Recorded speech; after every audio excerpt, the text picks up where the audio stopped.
to be in upper New York State. If a big competitive field, an uncertain outcome, and a purse of $1 million are the ingredients for a great horse race, well then we should have a great one here today in the 124th running of the Traverse Stakes, the Midsummer Derby as they call it. Among the 10 starters are the Kentucky Derby winner, C is missing. The ill-starred Prairie Bayou, who was tragically and fatally injured in the Belmont. His story has stirred sympathy and some controversy. Except for his failure as the Derby favorite, it was a story of triumph until Belmont. It's Prairie Bayou on the outside, taking command. Through the stretch and to the wire. Prairie Bayou, and Prairie Bayou emerges from the pack with the lead. It's Prairie Bayou with Mike Smith.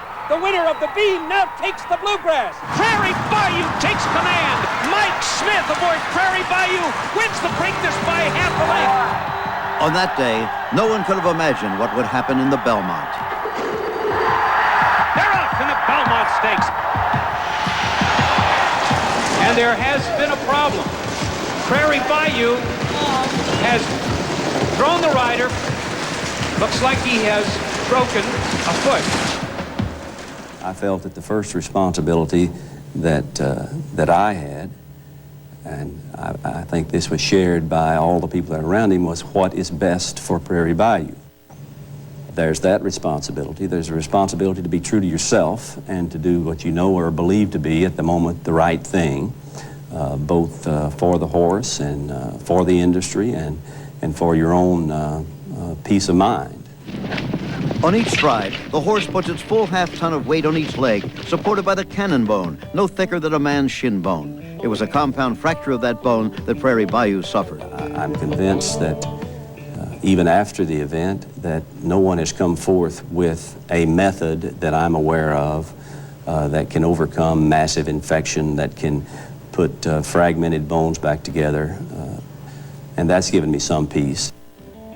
Even if an operation had been performed, the possibilities for complications are many and serious and painful for the animal. After anesthesia, horses tend to thrash, and they often re-injure themselves. But research is underway, and the future of veterinary medicine holds hope for some remarkable progress.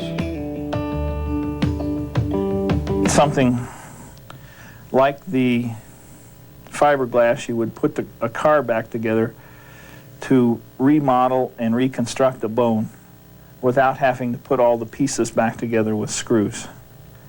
That kind of breakthrough would make it possible for us to come forward and say, we can save many more of these injuries. Even now, such things as artificial limbs for horses have been developed. There's a long way yet to go, but the results are promising. There's a lot of sorrow and heartbreak that goes along with attempting to save some of these horses, but with each case you develop a new approach, a new technique that will help you with the next one.